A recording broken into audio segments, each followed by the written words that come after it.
भविष्यात भाजपचं सरकार डोक्यावर बसलं तर मराठी माणसाला महाराष्ट्रामध्ये चांगली वागणूक मिळणार नाही। गुजराती एचआरच्या जाहिरातीवरून आदित्य ठाकरे यांनी ही प्रतिक्रिया दिली।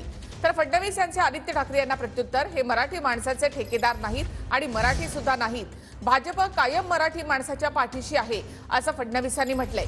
उद्धव ठाकरेंच्या नेतृत्वात मुंबईतील मराठी माणसं निर्वासित झाली अशी टीकाही देवेंद्र फडणवीसांनी केली आहे।